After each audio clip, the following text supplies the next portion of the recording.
দর্শক, আপনাদের আমন্ত্রণ জানাচ্ছি আজকের চট্টগ্রামে। আর শুরুতেই শিরোনাম। কক্সবাজারের টেকনাফ সীমান্তের ওপারে মিয়ানমারে আবারও গোলাগুলি, বিস্ফোরণের শব্দ। স্থানীয়দের মাঝে আতঙ্ক, রোহিঙ্গা অনুপ্রবেশ ঠেকাতে সতর্ক বিজিবি। মায়ানমার সীমান্ত অবস্থাতে এই যে বিমান একটা এসে হঠাৎ করে হামলা করেছে। সাইডটা আওয়াজ হয়েছিল, মানে প্রথম একটা হয়েছিল মনে করেন 20 মিনিট পর, আরেকটা হয়েছিল ইয়ার পর, মানে বড় দুটো হয়েছিল। আমরা স্থানীয় যারা বাসিন্দা রয়েছে অনেক আতঙ্কের মধ্যে ছিলাম, কারণ বিগত সময়েও এরকম ঘটনা ঘটছিল। রোহিঙ্গাদের জন্য কমছে সহায়তা, একবেলার খাবারের সর্বোচ্চ বরাদ্দ 16 টাকা। প্রত্যাশিত সাহায্যের অর্ধেক পাওয়া নিয়েও সংশয়। রোহিঙ্গা ইস্যুটাকে আরো আন্তর্জাতিক পরিমণ্ডলে ফোকাসড করার জন্য উনি অবশ্যই সেটাতে কাজ করবেন। চট্টগ্রাম শিক্ষা বোর্ডে গতবারের চেয়ে কমেছে এইচএসসি পরীক্ষার্থী। প্রথম দিনের পরীক্ষা পরিদর্শন করে অর্ধ শতাধিক ভিজিল্যান্স টিম, নকল ঠেকাতে কড়া নজরদারি।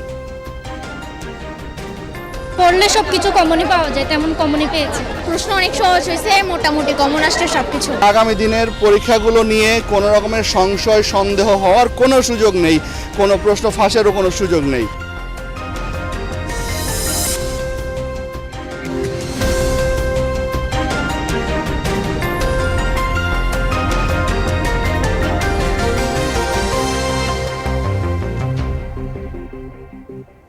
দর্শক, এতক্ষণ শিরোনামগুলো শুনছিলেন, নুসরাত বৃষ্টি আপনাদের সাথে আছি। মিয়ানমারের রাখাইন রাজ্যে দফায় দফায় গোলা ও মর্টার বিস্ফোরণে কেঁপে উঠছে এপারের টেকনাফ সীমান্ত। বেশ কিছুদিন বিরতির পর মিয়ানমারে আবারও সংঘাতে সীমান্তবর্তী মানুষ এখন আতঙ্কে। এই সুযোগে রোহিঙ্গা অনুপ্রবেশ রোধে সীমান্তে সতর্ক অবস্থায় আছে বিজিবি।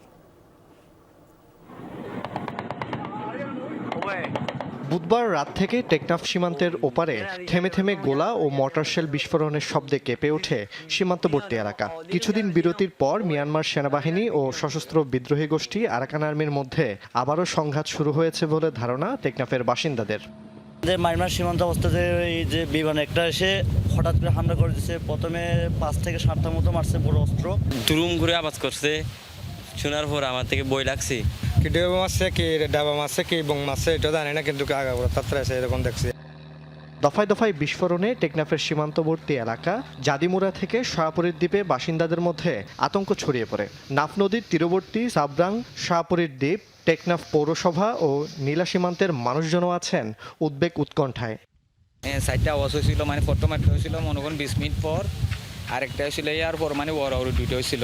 ওখানে গোলাগুলি হচ্ছে এবং বিমান হামলা হচ্ছে, তবে আমরা স্থানীয় যারা বাসিন্দা রয়েছে অনেক আতঙ্কের মধ্যে ছিলাম। সংঘাতের ফাঁকে রোহিঙ্গা অনুপ্রবেশের চেষ্টা রোধে সীমান্ত জুড়ে সতর্ক অবস্থানে রয়েছে বিজিবি। জোরদার করা হয়েছে টহল।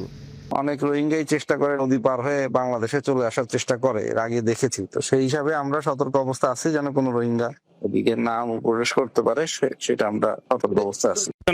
বর্ডার গার্ড বাংলাদেশ সীমান্তে সর্বদা সতর্ক অবস্থানে আছে। জুবাইদ ইবনে শাহাদাত, যমুনা নিউজ। এ বিষয়ে বিস্তারিত জানতে আমরা কক্সবাজারের টেকনাফে যাচ্ছি। সহকর্মী এহসান আল কুতুবি অপেক্ষা করছেন। এহসানের প্রতিবেদনে দেখছিলাম এখন তো আসলে সীমান্তের এপারে যারা বসবাস করছে তারা বেশ আতঙ্কগ্রস্ত। নতুন করে কোনো বিস্ফোরণের শব্দ শোনা গেছে কিনা, বিজিবি ও স্থানীয়রা কি বলছেন তাও জানতে চাই। হ্যাঁ বৃষ্টি, যেহেতু আজকে সকাল থেকেই বৃষ্টি ছিল না এবং স্বাভাবিকভাবে বৃষ্টি না থাকলে একটু আওয়াজ শোনারও কথা, সেই হিসেবে আমরা কিন্তু এক প্রান্তে সকালে এক প্রান্তে ছিলাম, আবার বিকেলে আরেক প্রান্তে। এই প্রান্তের মানুষগুলো কিন্তু বেশ কয়েকটা আওয়াজ শুনেছে, সেটি আমাদেরকে তারা জানাচ্ছিলেন। আর হচ্ছে মিয়ানমারের যে সংঘাত, এই সংঘাতের কারণে আমরা এখানকার যারা শ্রমজীবী মানুষ, এখানকার যারা মৎস্যজীবী আছে,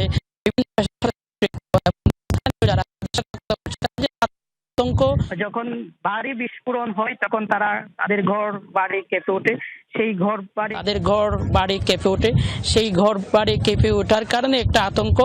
আবার হয়তো যে কোনো সময় গোলা এখানে এসে পড়তে পারে, সেটিও আরেকটা আতঙ্ক। আবার যারা মৎস্যজীবী নাফ নদীতে মাছ ধরে জীবিকা নির্বাহ করে তাদের মাঝে আতঙ্ক হচ্ছে যখন মিয়ানমারের সংঘাত শুরু হয় তখন কিন্তু তাদের মাছ ধরা বন্ধ হয়ে যায়। মাছ ধরা বন্ধ হয়ে যাওয়ার কারণে তারা তখন কিন্তু কষ্ট পড়ে যায়, জীবন চালাতে তাদের কষ্ট হয়ে যায়। সেই কারণে কিন্তু তারাও দুশ্চিন্তার মধ্যে রয়েছেন। তো এই পরিস্থিতিতে আসলে কেউ চায় না যে এই সংঘাতটা আরও দীর্ঘ হোক, এবং তারাও চায় যে খুব দ্রুত সময়ের মধ্যে এই সংকট কেটে যাবে এবং মিয়ানমারের যে অস্থিরতা, এই অস্থিরতাটা দ্রুত শেষ হবে। এবং এর পাশাপাশি হচ্ছে আমরা যেটি সকাল থেকেই বলছিলাম, বিজিবি এবং কোস্টগার্ডের যে কথাটি বলছিলাম, তাদের যে অবস্থান, তারা শক্ত অবস্থানে রয়েছে। এবং যেহেতু রোহিঙ্গা মিয়ানমার থেকে এই ধরনের যখন মিয়ানমার সংঘাত হয়, সেই সংঘাতের সময় কিন্তু রোহিঙ্গারা একটা সুযোগ খুঁজে যে মিয়ানমার থেকে বাংলাদেশে পালিয়ে আসার জন্য। এই ধরনের একটা আভাস আছে এবং থাকতে পারে, সেজন্য কিন্তু বিজিবি সর্বোচ্চ তাদের কঠোর অবস্থানে রয়েছে। বিশেষ করে বিজিবির স্বাভাবিক সময়ে যে পরিমাণ জনবল ছিল সেটি জনবল আরও বাড়ানো হয়েছে এবং তারা এখানে হচ্ছে আপনার ড্রোনের মাধ্যমে অ্যান্টি ড্রোন সহ তারপরে তাদের যে সাগরে যে টহল পাটে আছে, টহল পাটে আরও বৃদ্ধি করা হয়েছে। সব মিলিয়ে তাদের অবস্থান, তারা কঠোর অবস্থানে আছে। গতকাল নয় শুধু, যখন থেকে মিয়ানমারের সংঘাত শুরু হয়েছে তখন থেকে তাদের অবস্থান আমরা কঠোর নজরদারির বিষয়টি তাদের কাছ থেকে জানতে পেরেছি। পাশাপাশি কক্সবাজারের এই টেকনাফ এলাকার স্থানীয় যারা আছেন, টেকনাফ এই সীমান্তবর্তী এলাকার যারা আছেন, তারাও কিন্তু সক্রিয় আছেন যাতে রোহিঙ্গা এখানে অনুপ্রবেশ করতে না পারে। বৃষ্টি বিস্তারিত করে জানাচ্ছিলেন, ধন্যবাদ এহসান। রোহিঙ্গাদের ভরণ পোষণে দিন দিন আন্তর্জাতিক সহায়তা কমছে। একবেলা খাওয়ার সর্বোচ্চ বরাদ্দ এখন মাথাপিছু 16 টাকা। জাতিসংঘ শরণার্থী সংস্থা UNHCR বলছে, অর্থ সংকটের পাশাপাশি আপাতত দেশে ফেরার সম্ভাবনা না থাকায় রোহিঙ্গাদের মধ্যে হতাশা বাড়ছে। এই অবস্থায় আন্তর্জাতিক নজর ফেরাতে সরকার চেষ্টা করছে বলেও জানান পররাষ্ট্র মন্ত্রণালয়। এমনকি প্রত্যাশিত সহায়তার 50% পাওয়া নিয়েও সন্দিহান বাংলাদেশ। বর্তমান প্রেক্ষাপটে রোহিঙ্গা ইস্যু জাতীয় সংকট তৈরি করতে পারে বলেও আশঙ্কা। সহকর্মী মাহফুজ মিশুর রিপোর্ট। 2017 থেকে যে রোহিঙ্গা ঢলের শুরু তা পুরোপুরি বন্ধ হয়নি এখনো। গত 1.5 বছরেও প্রাণ ভয়ে পালিয়ে এসছেন আরও প্রায় 1.5 লাখ মিয়ানমারের নাগরিক। বাংলাদেশে থাকা এসব রোহিঙ্গাদের দেখভালের জন্য জাতিসংঘের উদ্যোগ জেআরপি বা জয়েন্ট রেসপন্স প্ল্যান। প্রথম কয়েক বছর এতে $1 বিলিয়ন পাওয়া গেলেও দিনকে দিন তা কমছে। এবছর $710 মিলিয়ন যে প্রতিশ্রুতি, তা গতবারের চেয়ে অন্তত 26% কম। 2017-তে যে পরিস্থিতি ছিল, এখনো রোহিঙ্গারা অনেকে একই অবস্থার শিকার হচ্ছে। আবার সহায়তা কমে যাওয়ায় ক্যাম্পে যারা, তারাও ভালো নেই। দ্রুত দেশে ফেরারও কোনো সম্ভাবনা নেই। তাদের সামনে কোনো আশার আলো নেই। তাই এ সংকটে নতুন সমাধান খুঁজতে হবে। 2017-তে বাংলাদেশে রোহিঙ্গা ঢলের পর গাজা, সুদান ও ইউক্রেন 3টি বড় সংকট দেখা দিয়েছে বৈশ্বিকভাবে।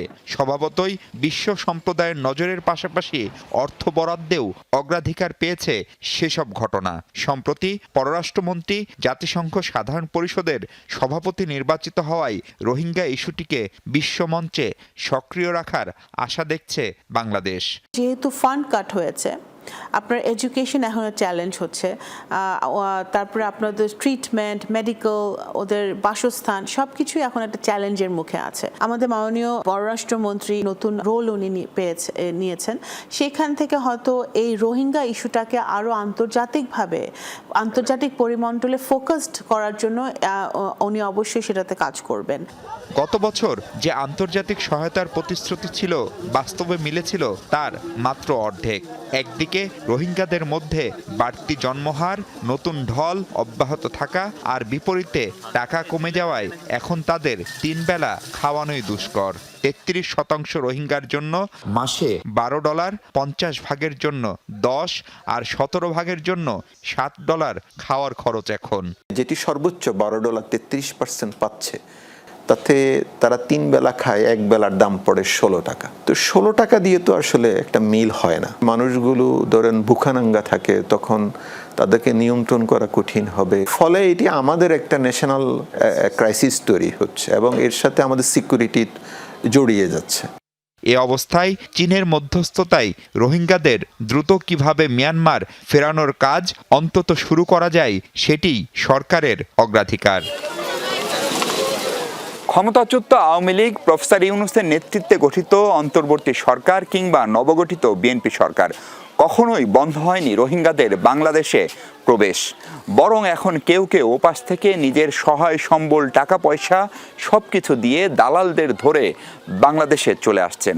আর তাই এই বিপুল জনগোষ্ঠী আদৌ মিয়ানমারে ফিরবে কিনা সেই প্রশ্ন জোরদার হচ্ছে ক্রমশই। Mahfuz Mishu, Jamuna news, Kutupalong camp, Ukhia, Cox's Bazar. চট্টগ্রামে গত বছরের চেয়ে এবার এইচএসসি পরীক্ষার্থীর সংখ্যা কমেছে। প্রথম দিনে অনুষ্ঠিত হয় বাংলা প্রথম পত্র পরীক্ষা। 114টি কেন্দ্রে পরীক্ষায় অংশ নেন 283টি কলেজের 99,668 জন পরীক্ষার্থী, যা গত বছরের চেয়ে 3,201 জন কম।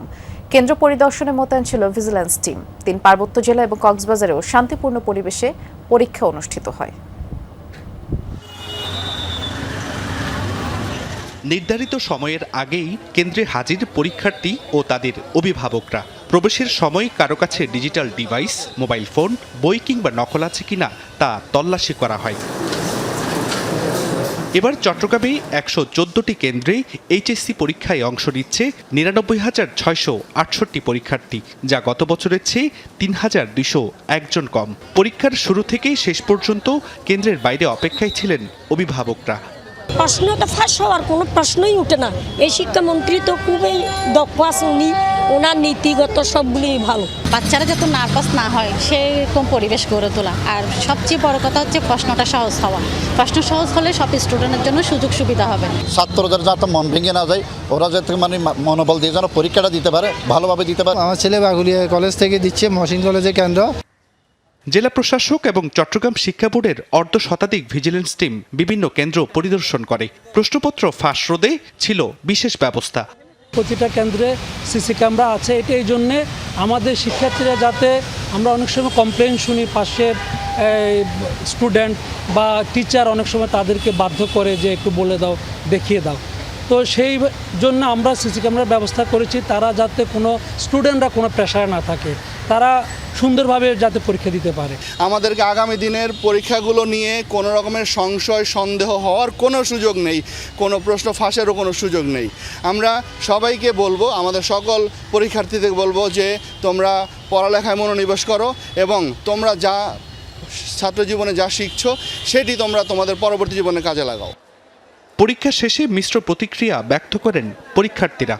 আমরা যেমন পারছি এতটুকু দিছি, আলহামদুলিল্লাহ। বাকিটা হচ্ছে রেজাল্টে বোঝা যাবে। যা পড়ে আসছি মানে তা কিছুই আসে নাই, প্রশ্ন অনেক হার্ড হয়েছে। কমন আসছে, এখন না পারলে সেটা নিজেদের ব্যর্থতা। প্রশ্ন আসলে অনেক সহজ আসছে। প্রস্তুতি তো ভালোভাবে নিয়েছি, এক্সামও পড়লে সব কিছু কমনই পাওয়া যায়, তেমন কমনই পেয়েছি। প্রশ্ন অনেক সহজ হয়েছে, মোটামুটি কমন আসছে সব কিছু। আমি ভাবছিলাম একটু কোডিং হবে, এখানে দেখছি সব মানে আনকমন আসছে, বাট ইজি হয়েছে। ঢোকার আগে অনেক ভয় পাচ্ছিলাম, দেন ঢোকার পর রিয়েলাইজ করলাম না সব কিছু নর্মাল, ঠিক আছে। প্রত্যাশা অনুযায়ী প্রশ্নটা এসেছে, ভালোই এসেছে। বহু নির্বাচনে একটুখানি কনফিউজিং ছিল, বাট ভালোই, মানে সব প্রিপারেশন অনুযায়ী যারা পড়েছে তারা তো ভালোই করেছে। খুব এক্সাম খুব ভালো হয়েছে। খুব টেনশনে ছিলাম যে পরীক্ষার সারা রাত পড়ছি, কমন আসবে নাকি, এবার ডিফারেন্ট হয়েছে নাকি প্রশ্নটা।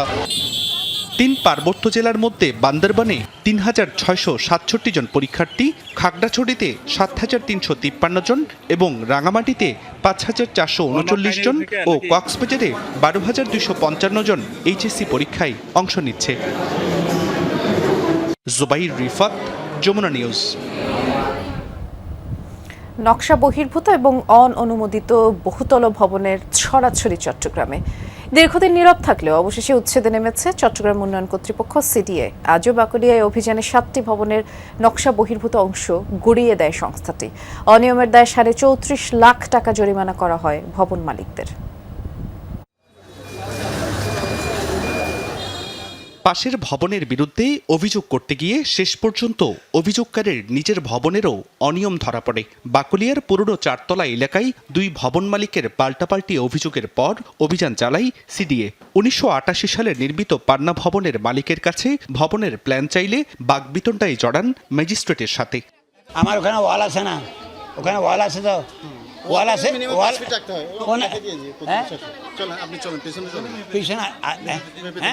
পিছনে পিছনে দেখছি ওয়াল, ওখানে 5 ফিট আমি তো দেখি নাই। সাতকানিয়া বিল্ডিং নির্মাণে সড়কের জায়গা দখল হয়েছে বলে সিডিএর কাছে অভিযোগ করেন তিনি। দুপক্ষের অভিযোগ যাচাই করে নকশা বহির্ভূত অংশ শনাক্তের পর বৃহস্পতিবার সাতকানিয়া বিল্ডিংয়ের অবৈধ অংশ ভেঙে ফেলে সিডিএ। আমাদের সামনের অংশটুকু ভেঙে দেওয়া হয়েছে এবং যা শাস্তি দেওয়া দিয়েছে, কিন্তু ওনারটা উনি একদম 1 ইঞ্চিও ছাড়ে না। আমি সামনে 4.5 ফুট 5 ছেড়ে দিছি, উনি 1 ইঞ্চিও ছাড়ে নাই। এবং আপনি দেখলে দেখতে পারবেন, একটু ক্যামেরা দেখলে দেখতে পারবেন, উনি আমার ওয়ালে 2 আঙ্গুল জায়গাও ছাড়ে না। তাদেরকেও ভাঙতে বলছে, আমাদেরকেও ভাঙতে বলছে, মানে ভাঙলে দুটো একসাথে ভাঙবে, বুঝছেন? এখন হঠাৎ করে এসে দিকে এগুলো এরকম হয়ে গেছে, ওনরা থেকে ডাকছে, ওনরা যায় নাই, হঠাৎ করে এসে এটা ভাঙতেছে দেখতেছি। এর আগে কল্পলুক আবাসিক এলাকায় অভিযান চালিয়ে 6টি ভবনের নকশা বহির্ভূত বর্ধিত অংশ গুড়িয়ে দেয় সিডিএ।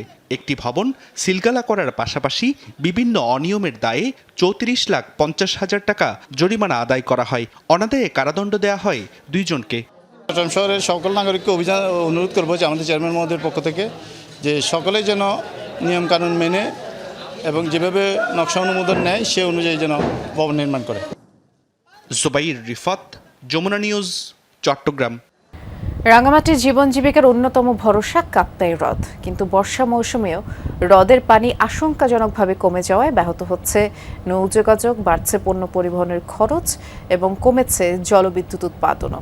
দ্রুত ড্রেজিং করা না হলে সংকট আরও তীব্র হওয়ার শঙ্কায় আছেন স্থানীয়রা। আমরা একটু দেখে আসতে চাই কি অবস্থা সেখানকার। সহকর্মী শামসুল আলম অপেক্ষা করছেন। শামসুল, যেহেতু পানি কমে যাচ্ছে, খুব স্বাভাবিকভাবেই এর প্রভাব পড়েছে জনজীবনে, কি বলছেন সংশ্লিষ্টরা?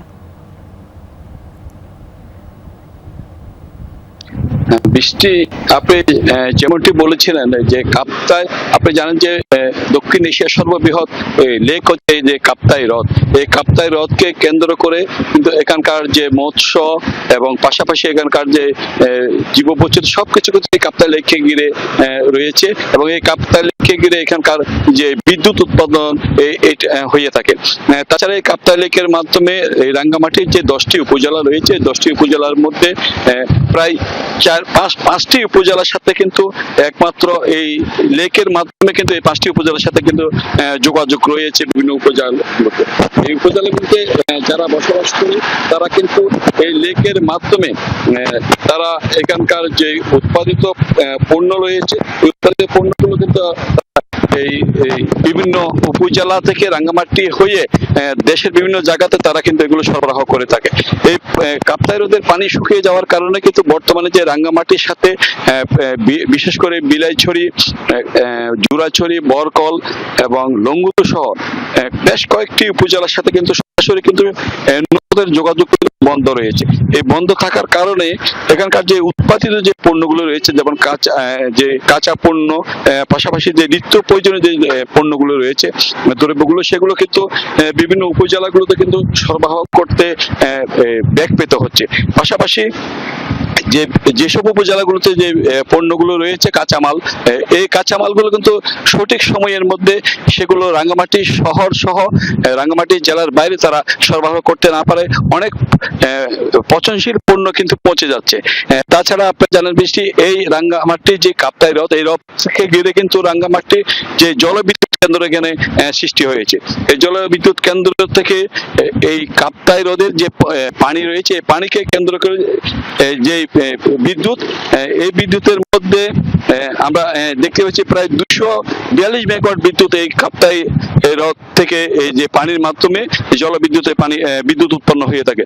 কিন্তু বর্তমানে কাপ্তাই হ্রদের যে পানি কমে যাওয়ার কারণে কিন্তু এখানে যে বিদ্যুৎ উৎপাদন সেটা কিন্তু ব্যাহত হচ্ছে।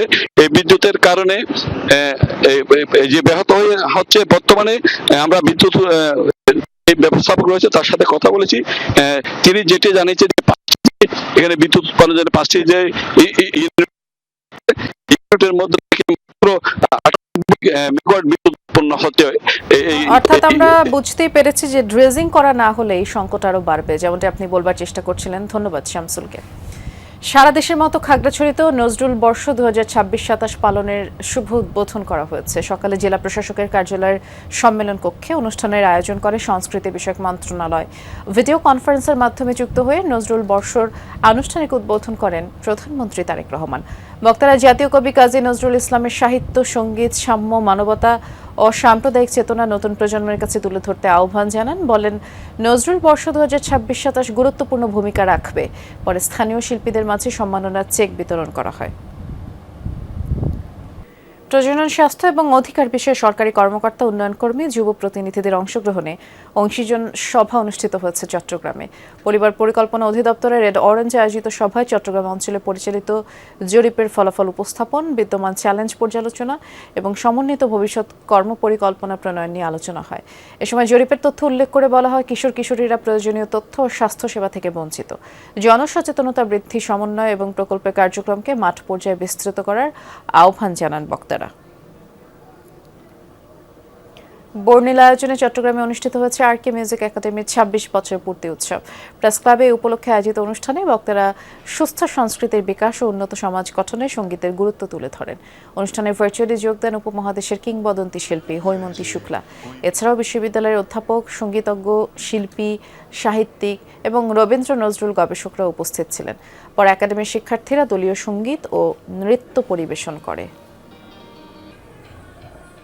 আর এই ছিল আজকে চট্টগ্রামের আয়োজনে। সাথে থাকার জন্য সবাইকে ধন্যবাদ।